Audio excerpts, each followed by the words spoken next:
بسم الله الرحمن الرحيم. الحمد لله رب العالمين إله الأولين والآخرين، والصلاة والسلام على أشرف الأنبياء والمرسلين سيدنا ومولانا محمد بن عبد الله الأمين وعلى آله وصحبه أجمعين، وعلى كل من دعا بدعوته واستنى بسنته واهتدى بهديه إلى يوم الدين. أما بعد، فقد قال الله تبارك وتعالى في شأن حبيبه: إن الله وملائكته يصلون على النبي يا أيها الذين آمنوا صلوا عليه وسلموا تسليما. اللهم صل على سيدنا محمد وعلى آل سيدنا ومولانا محمد وبارك وسلم. جزا الله عنا نبينا محمد صلى الله عليه وسلم بما هو أهله. اللهم صل على سيدنا محمد في أول وأوسط وآخر کلامنا. بزرگوں، بھائیوں، دوستوں، عزیزوں،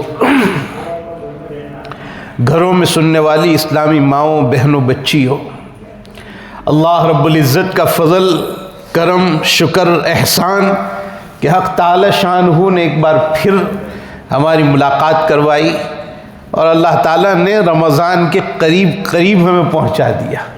دعا کرتے ہیں کہ حق تعالی شانہ رمضان ہمیں نصیب بھی فرمائے اور اس کی قدر کرنے کی توفیق بھی عطا فرمائے.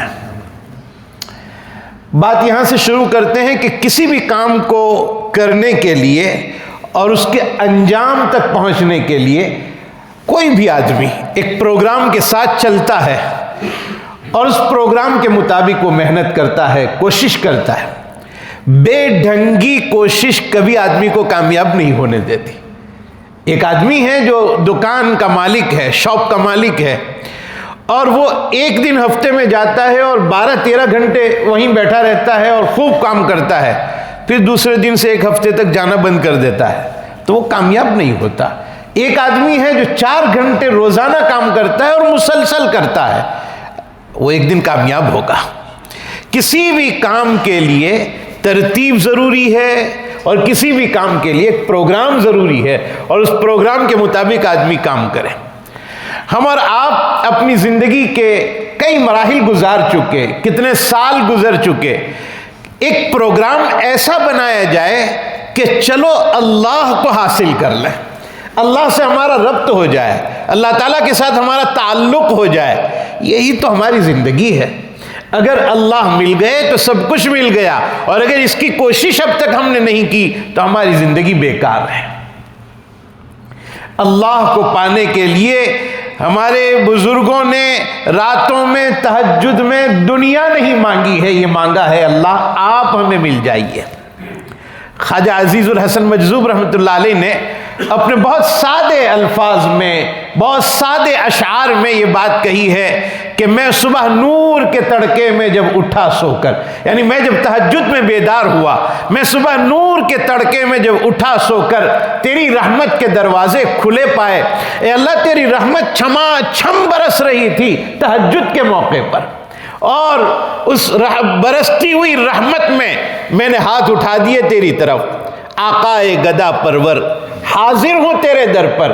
اے مجھے بخشنے والے خدا، اے مجھے عطا کرنے والے خدا، میں تیرے دروازے پر حاضر ہو گیا ہوں. میں تجھ سے اور تو کیا مانگوں، بس تو ہی مل جائے. اے اللہ آپ مل جائیے ہمیں. آپ مل گئے، سب کچھ مل گیا. اللہ سے اللہ کو مانگیے، اے اللہ آپ ہمیں مل جائیے. اس اللہ کو پانے کے لیے ہمیں کیا کرنا پڑے، کون سا پروگرام بنانا پڑے، کون سا انداز اختیار کرنا پڑے کہ اللہ رب العزت ہمیں مل جائے. پہلی چیز یہ ہے میرے بھائیوں، جو میں نے ابھی بتلائی کہ دعا کا اہتمام، اس کو بعد میں بھی میں ذکر کروں گا، لیکن خاص طور پر اپنی نیتوں کو درست کر کے ایک پروگرام بنائیں کہ اللہ تعالیٰ کو ہمیں حاصل کرنا ہے، اللہ سے تعلق برقرار کرنا ہے، اللہ سے تعلق استوار کرنا ہے. اس کے لیے پروگرام میں سب سے پہلی چیز اپنی نیتوں کو درست کریں. نیت جب درست ہوتی ہے تو بعض مرتبہ حاجی امداد اللہ مہاجر مکی رحمۃ اللہ علیہ لکھتے ہیں کہ اپنے وطن میں رہنے والا اگر اس ارادے کے ساتھ زندگی زندگی گزارتا ہے کہ مجھے حرم پہنچنا ہے، وہ زندگی بھر تک اگر حرم پہنچنے کے لیے اس کو استطاعت نہ ملی، گنجائش نہ ملی، پیسے کا انتظام نہ ہوا، طبیعت نے ساتھ نہیں دیا، اگر نہ بھی پہنچ پایا تو وہ حرم میں پہنچنے والوں میں اللہ کی ذات سے امید ہے اللہ اس کو شامل فرمائیں گے، اس لیے کہ اس کی نیت اچھی تھی۔ لیکن اس کے برعکس، اس کے بالمقابل ایک آدمی حرم میں ہے اور حرم کے طواف میں مشغول ہے اور مسجد نبوی میں حاضر ہوتا ہے، لیکن ساتھ میں گھر یاد آ رہا ہے، اپنے وہ بیوی بچوں میں پڑا ہوا ہے، اپنے بازار میں وہ پڑا ہوا ہے، اپنے مارکیٹ میں وہ پڑا ہوا ہے، اور وہاں رہتے ہوئے دنیا یاد آ رہی ہے، تو گویا وہ حرم میں حاضر نہیں۔ نیت کا بہت بڑا دخل ہے۔ یہی وجہ ہے کہ ہمارے اکابرین میں حضرت مولانا بدر عالم میرٹھی رحمت اللہ علیہ بہت بڑے اللہ کے ولی گزرے ہیں اور بہت بڑے عالم دین گزرے ہیں۔ مولانا بدر عالم میرٹھی انہوں نے ہجرت کر لی، مدینہ منورہ چلے گئے، اور مدینہ منورہ جب ان کے اوقات گزرنے لگے، ایک دن وہ بیمار ہو گئے، شدید بخار میں مبتلا ہو گئے، اور یہ بخار اتنا شدید تھا کہ وہ کوئی کام نہیں کر پاتے تھے۔ ایک دن گزر گیا، 2 دن گزر گئے، 3 دن گزر گئے، 3 دن کے بعد ایک آدمی آواز دیتے ہوئے حاضر ہو رہا ہے، مولانا بدر عالم کون ہے؟ مولانا بدر عالم کون ہے؟ یہ کون ہے مولانا بدر عالم میرٹھی؟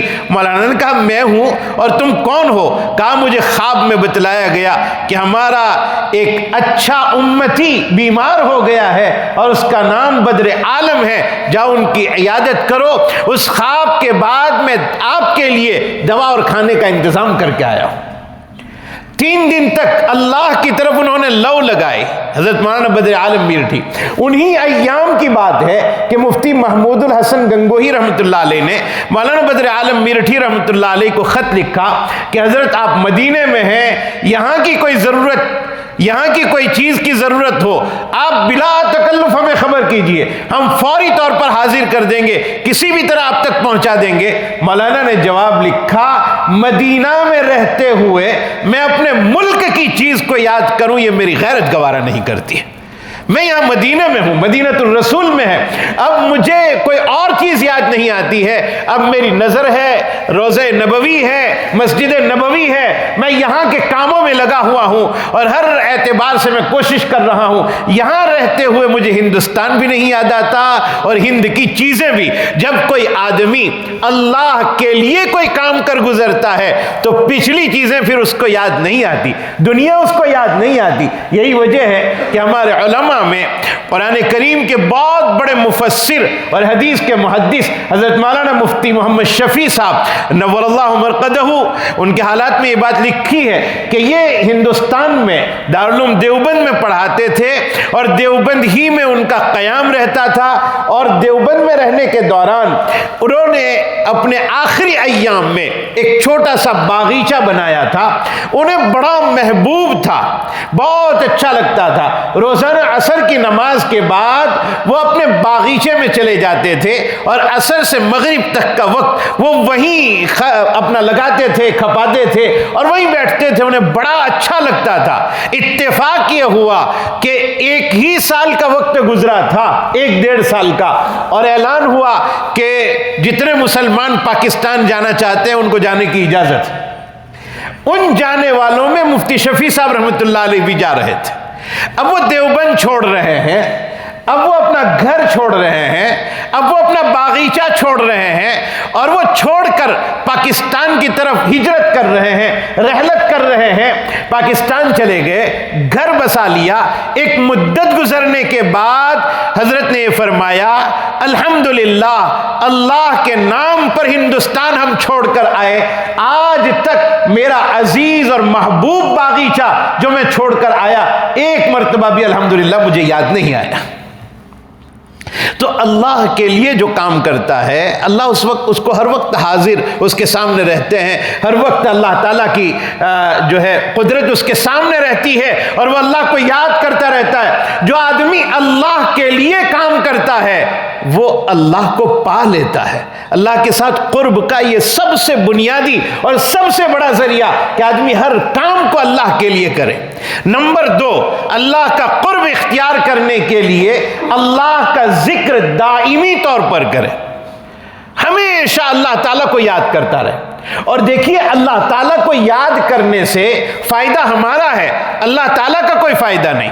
اللہ تعالیٰ کی شان عالی اتنی زبردست ہے کہ اگر ساری دنیا کے لوگ تہجد گزار بن جائیں، ساری دنیا کے لوگ نیک بن جائیں، متقی بن جائیں، پرہیزگار بن جائیں اور اللہ اللہ کرنے والے بن جائیں، تو اللہ کی بزرگی میں سر کے ایک بال کے برابر اضافہ نہیں ہونے والا ہے.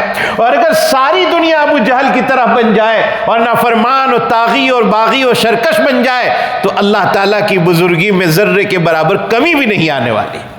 اللہ کے ذکر سے اللہ کو فائدہ نہیں ہے، فائدہ ہمیں ہے.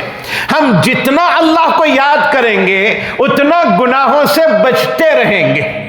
دیکھو ایک آدمی قرآن پڑھتا ہے، قرآن کی تلاوت ایک ذکر ہے، قرآن پڑھتا ہے اور اس کے سامنے قرآن موجود ہے اور کوئی گناہ کی بات آ جائے تو اس کی زبان پر ایک جملہ آتا ہے، رہنے دو میرے سامنے ابھی قرآن ہے. معلوم ہے ذکر کرتے کرتے کوئی گناہ کا خیال آئے آدمی گناہ سے بچے گا.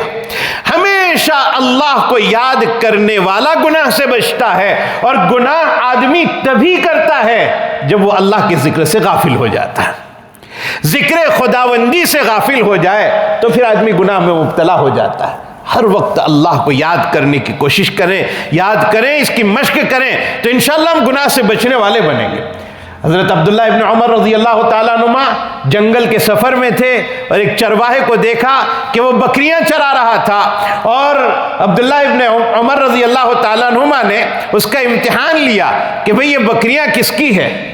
کہا میرے آقا کی ہے. کہا ایک بکری مجھے دے دو. کہا میری نہیں ہے، میں کیسے دے سکتا ہوں؟ کہا آقا کو کہہ دینا کہ ایک بکری گم ہو گئی. اس وقت اس چرواہے نے جو جواب دیا وہ سونے کے حروف سے دل کی تختی پر لکھنے کے قابل ہے. وہ چرواہا کہنے لگا کہ اللہ کے بندے، میرا آقا اس وقت دیکھ نہیں رہا ہے کہ بکری چوری ہو گئی یا نہیں چوری ہوئی، گم ہوئی یا نہیں گم ہوئی، لیکن میرے آقا کا پیدا کرنے والا اللہ تو اس وقت دیکھ رہا ہے.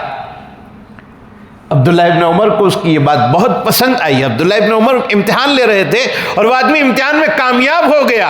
عبداللہ ابن عمر نے اس غلام کو خرید لیا اور ان تمام بکریوں کو بھی خرید لیا، اور وہ بکریاں اس غلام کو حوالے کر دی، ہدیہ کر دی، اور بکریاں حوالے کرتے ہوئے اس کو کہا جاؤ ہم نے تم کو آزاد کر دیا. یہ جو چرواہے نے جواب دیا اللہ دیکھ رہا ہے، یہی استحضار ہے، یہی یہ بات ہے کہ بھئی اللہ ہر وقت ہمیں یاد رہے، کوئی بھی گناہ کا خیال آئے اور اللہ دیکھ رہا ہے، اللہ ہمارے سامنے ہے. اللہ کو کل کیا جواب دے پائیں گے؟ اس لیے اللہ کو یاد رکھ کر گناہ سے اپنے آپ کو دور رکھنا. وَأَمَّا مَنْ خَافَ مَقَامَ رَبِّهِ وَنَهَى النَّفْسَ عَنِ الْهَوَىٰ فَإِنَّ الْجَنَّةَ هِيَ الْمَأْوَىٰ. جو اللہ کے ڈر سے گناہ کو چھوڑ دیتا ہے اللہ تعالیٰ جنت میں اس کو ٹھکانہ نصیب فرمائیں گے. اس لیے اللہ کو سامنے رکھ کر کہ میرا اللہ مجھے دیکھ رہا ہے، میں اس لیے گناہ نہ کروں کہ میرے اللہ کو کل کو جواب دینا ہے، اللہ تعالیٰ کے سامنے حاضر ہونا ہے، اور اللہ تعالیٰ کو کیا جواب دے پائیں گے. یہ دوسری بات. تیسری بات کہ ہمارے حضرت شیخ عارفی رحمۃ اللہ علیہ نے یہ بات لکھی ہے کہ تمام کاموں میں دعا کا اہتمام رکھیں اللہ کا قرب اختیار کرنے کے لیے. تمام کاموں میں ہم جو بھی کام کریں، کھانے کے لیے بیٹھیں، اے اللہ یہ کھانا آپ نے دیا ہے، ہم کھا رہے ہیں، اے اللہ اسے ہضم کرنے کی طاقت ہمیں عطا فرما، اے اللہ اس میں برکت عطا فرما. ہم اگر کھا کر اٹھ رہے ہیں، دوسرا کوئی کام کر رہے ہیں اور اس میں استطاعت کا سوال اللہ تعالیٰ سے کریں، اے اللہ یہ کام میں شروع کر رہا ہوں، پتہ نہیں میں ختم کر پاؤں گا یا نہیں، اے اللہ ہمت عطا فرما، طاقت عطا فرما. جتنے اچھے نیک کام ہم کر رہے ہیں ان تمام کاموں میں دعاؤں کا اہتمام کریں.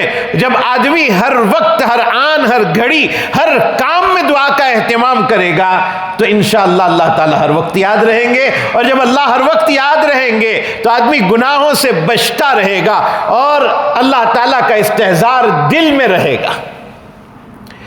یہ ضروری چیز ہے میرے بھائیوں. اور ایک اور بات چوتھی، اللہ والا بننے کے لیے کوئی ایسا کام کر لیا جائے، کوئی ایسے کام کا کیا مطلب؟ ہر نیک کام کرنا چاہیے، ہر برائی سے بچنا چاہیے۔ کبھی کسی کام پر اللہ راضی ہو جائیں اور اللہ اس بندے کو اپنی طرف کھینچ لے، اللہ اس کو اپنا بنا لے، ایسا ہوا ہے تاریخ میں۔ بشر حافی شرابی تھے، اللہ کا نام لکھا ہوا کاغذ کا ٹکڑا انہیں ملا تھا، اس کا ادب کیا تھا، اس کو عطر میں معطر کیا تھا، بلندی پر رکھا تھا، آن واحد میں اللہ تعالیٰ نے انہیں ولایت عطا فرمائی تھی۔ کسی کام میں ہم اللہ کو پسند آ جائیں۔ ایک بادشاہ تھا جو اپنے ٹیرس کے اوپر بیٹھا ہوا تھا، چھت کے اوپر، اور اتنے میں کوئی اللہ کا نیک بندہ، اللہ کا ولی، برگزیدہ بندہ قریب سے گزر رہا تھا، اور یہ چھت پر بیٹھے ہوئے بادشاہ نے اس اللہ کے ولی کو کہا، او اللہ کے بندے کہاں جا رہے ہو؟ آ جاؤ ہمارے پاس، ہم آپ سے بیٹھ کر بات کرنا چاہتے ہیں۔ تو اس بندے نے کہا، نیک بندے نے، کہ میں تیرے پاس کیسے آ سکتا ہوں؟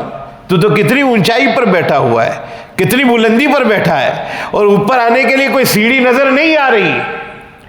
تو بادشاہ کے حکم کے مطابق ایک رسی نیچے لٹکائی گئی جس کے ساتھ بڑا برتن بندھا ہوا تھا، اور خادموں کے ہاتھ میں وہ رسی تھی، اور حضرت کو حکم ہوا کہ آپ اس میں بیٹھ جائیے۔ حضرت اس میں بیٹھ گئے اور خادموں نے اس کو کھینچا، اوپر پہنچ گئے۔ بادشاہ پوچھ رہا ہے اللہ کے نیک بندے سے کہ اللہ کے ولی، اللہ تک پہنچنے کے لیے کیا کرنا پڑے گا؟ اللہ تک بندہ کیسے پہنچ سکتا ہے؟ کہا جیسے میں تیرے پاس آ گیا چھت پر، ویسے اللہ کے پاس بھی پہنچا جا سکتا ہے۔ کہا وہ کیسے؟ کہا بھئی تو مجھے اوپر بلا رہا تھا، اور اوپر آنے کے لیے راستہ کوئی نہیں تھا، میں نے اس کی کمی تیرے سامنے پیش کی کہ میں تجھ تک آنا تو چاہتا ہوں لیکن راستہ کوئی نہیں ہے، تو میں کیسے تیرے پاس آ سکتا ہوں؟ تو نے پھر فوراً رسی لٹکا دی، برتن لٹکا دیا، میں آ گیا۔ ویسے ہی اللہ رب العزت سے روزانہ یہ درخواست کریں، اے اللہ میں آپ تک پہنچنے کی کوشش کرتا ہوں، نہیں پہنچ پاتا، میرے ساتھ نفس لگا ہوا ہے، میرے ساتھ شیطان لگا ہوا ہے، اے میرے اللہ مجھے اپنا قریبی بنا لیجئے۔ جب اللہ کو ہماری یہ ادا پسند آ جائے گی، اللہ ایک وقت ایسا آئے گا کہ ہمیں ولایت کے مقام تک پہنچا دیں گے۔ اللہ کو اپنا بنانے کی فکر کی جائے میرے بھائیو، اور اسی کام کے لیے رمضان آ گیا ہے، قریب ہے رمضان۔ اللہ تعالیٰ ہمیں عافیت کے ساتھ وہاں تک پہنچا دے، رمضان میں داخل کر دے اور اس کی قدر کرنے کی توفیق عطا فرمائے۔ رمضان یہ اللہ تعالیٰ کا ایک انعام ہے، اس کا ہمیں اکرام کرنا چاہیے، لیکن ایک بات یاد رکھنے کی ہے میرے بھائیو، رمضان ہی میں صرف قرآن پڑھیں ایسا نہ کیا جائے، رمضان ہی میں نمازوں کا اہتمام کیا جائے ایسا نہ کیا جائے۔ نماز سال بھر کے لیے ہمارے اوپر فرض ہے، قرآن سال بھر ہمیں تلاوت، یہ اور بات ہے کہ رمضان میں زیادہ تلاوت کریں، لیکن سال بھر تلاوت۔ کسی کہنے والے نے بہت بڑی بات کہی ہے، فرمایا رمضان میں آدمی بڑا پابند بن جاتا ہے، نمازوں کا اہتمام، روزوں کا اہتمام، تلاوت کا اہتمام، تسبیحات کا اہتمام، ذکر و فکر کا اہتمام، ہر چیز میں آدمی لگا ہوا ہے، بڑی کوششیں کرتا ہے اور کرتے رہنا چاہیے۔ وہ کہنے والے نے یہ بات کہی ہے کہ اگر ہم اپنی پوری زندگی کو رمضان کے مطابق بنا لیں تو رمضان گزرنے پر جیسے عید یعنی خوشی کا دن آتا ہے، اگر ہم اپنی پوری زندگی کو رمضان بنا لیں تو موت کے آنے پر اللہ عید کی خوشیاں نصیب فرمائیں گے، مغفرت فرما دیں گے حق تعالی شان۔ اس لیے میرے بھائیوں رمضان اور وقت کی قدر کرنی چاہیے۔ ہمیں نہیں پتا کہ ہم کتنا جینے والے ہیں، کتنی زندگی ہمارے پاس ہے۔ اذا جاء اجلہم لا یستأخرون ساعۃ ولا یستقدمون، جب موت کی گھڑی آن پڑتی ہے تو ایک لمحہ آگے بھی نہیں ہو سکتا، ایک لمحہ پیچھے بھی نہیں ہو سکتا۔ اس لیے ہم اپنے اوقات کی خوب قدر کریں، رمضان المبارک کے لمحے لمحے کی قدر کرنے والے بنیں، ایک ایک لمحے کی قدر کرنے والے بنے، اور اللہ تعالیٰ سے دعا کریں کہ اللہ تعالیٰ ہمیں اس کی قدر کرنے والا بنائے۔ ہمارے بزرگوں نے اس کی قدر کی ہے، رمضان المبارک کی۔ ہمارے شیخ الحدیث حضرت مولانا محمد زکریا صاحب نور اللہ مرقدہ کے پاس ایک آدمی ملاقات کے لیے حاضر ہوا، صبح سے لے کر شام تک وہ انتظار کرتا رہا کہ اب ملاقات کا موقع مل جائے، اب مل جائے، اب مل جائے، لیکن وہ رمضان کا وقت تھا اور حضرت مسلسل تلاوت میں لگے ہوئے ہیں، مسلسل اپنے تمام کاموں سے فارغ ہو کر صرف تلاوت قرآن پاک میں لگے ہوئے ہیں۔ وہ آدمی جاتے جاتے کہنے لگا کہ رمضان تو سب کا آیا ہے، ایسا لگتا ہے ان کو رمضان کا بخار چڑھ گیا ہے۔ تو میرے بھائیوں، اپنے اوقات کی قدر کی جائے، اپنی زندگی کی قدر کی جائے، اور جو کام کیا جائے، اگر ہم جوان ہیں تو جوانی کی عظمت کو سمجھتے ہوئے، جوانی کی قدر کو سمجھتے ہوئے اپنی جوانی کو کام میں لائے۔ بڑھاپا آ گیا ہے تو اللہ تعالیٰ سے معافی و استغفار میں اضافہ ہونا چاہیے کہ اللہ، زندگی کا بڑا لمحہ گزر چکا، ہمیں نہیں پتا اب کتنا زندہ رہنے والے ہیں۔ اللہ تعالیٰ کے سامنے کوئی ہاتھ اٹھا دے اور وہ ہاتھ خالی واپس آ جائے، ایسا نہیں ہو سکتا ہے۔ اللہ کچھ نہ کچھ دے کر نوازتے ہیں، فوری طور پر کبھی دیتے ہیں، کبھی دیر میں دیتے ہیں، اور اگر دنیا میں نہیں دیتے تو وہ دعا کا بدلہ آخرت میں اللہ تعالیٰ نصیب فرماتے ہیں۔ دعا مانگنے پر ہاتھ ایسے ہی واپس آ جائے، ایسا ہو ہی نہیں سکتا، ممکن ہی نہیں ہے کہ کوئی بدلہ اللہ تعالیٰ نہ عطا فرمائے۔ اس لیے رمضان میں جن چیزوں کی پابندی بہت ضروری ہے، قرآن کریم کی تلاوت، دعاؤں کا اہتمام، اور پھر رمضان صبر کا مہینہ، صبر کا مہینہ، کہ بھئی کسی سے کچھ ہو گیا، ادھر ادھر کچھ مسئلہ ہو گیا، معاف، درگزر، عفو، درگزر، اور رمضان سے پہلے ہی معاملے نمٹا لینا چاہیے۔ اللہ کے لیے ایک دوسرے کو معاف کرنے کی عادت ڈالیے کہ بھئی جو ہوا ختم، یہ دنیا کا معاملہ ہے، دنیا میں نمٹ جائے، آخرت میں ہمیں اس کا جواب نہ دینا پڑے۔ اس لیے اللہ رب العزت ہمیں عمل کرنے کی توفیق عطا فرمائے، اور اس کی قدردانی حضرات صحابہ کرام رضوان اللہ تعالی علیہ مجمعین کے حالات میں یہ بات ملتی ہے کہ جب شعبان کا چاند ہو جاتا تھا، رمضان سے پہلے کا مہینہ شعبان، تو وہ دو کام بہت زیادہ کرتے تھے۔ نمبر ایک، تلاوت کی کثرت بہت زیادہ کر دیتے تھے، بہت تلاوت کرتے تھے تاکہ رمضان میں اور زیادہ توفیق مل جائے۔ نمبر دو، اپنے اموال میں اگر زکوٰۃ آ رہی ہے تو رمضان سے پہلے کوشش کرتے تھے کہ وہ ادا ہو جائے تاکہ اتنا وقت رمضان کا ہمارا عبادتوں میں لگ جائے۔ اتنی زیادہ پابندی ان حضرات کے یہاں تھی۔ اللہ رب العزت ہمارے اس مل بیٹھنے کو قبول فرمائے۔ اللہ تعالیٰ سے دعا کریں کہ اللہ تعالیٰ زندگی میں بہت رمضان گزر گئے، ہم اپنی زندگی کا کیلکولیشن کریں، اگر ہماری عمر 40 برس کی ہو گئی، بالغ ہونے کے بعد کم از کم 25 رمضان ہمارے گزر گئے۔ اے اللہ، ہم نے ان رمضان میں کچھ نہیں کیا ہے، آپ کو راضی کرنے کی کوشش نہیں کی ہے۔ اے اللہ، یہ رمضان دیا ہے آپ نے، پتہ نہیں ہو سکتا ہے یہ آخری رمضان ہو۔ اے اللہ، آپ توفیق عطا فرما دیجئے کہ اس رمضان میں ہم کوئی نیک کام کر لیں، آپ کو پسند آنے والا کام کر لیں، اللہ آپ راضی ہو جائے ایسا کوئی کام ہم کر گزریں۔ ایسی توفیق، اللہ سے توفیق بھی مانگنی چاہیے، ایسی توفیق کا سوال کریں۔ اللہ رب العزت ہمارے مل بیٹھنے کو قبول فرمائے، اور اللہ رب العزت ہمیں اخلاص للہیت عطا فرمائے، رمضان کی تیاری کی توفیق عطا فرمائے۔ عید و ازمن و از جملہ جہاں آمین بات، وآخر دعوانا الحمدللہ رب العالمین۔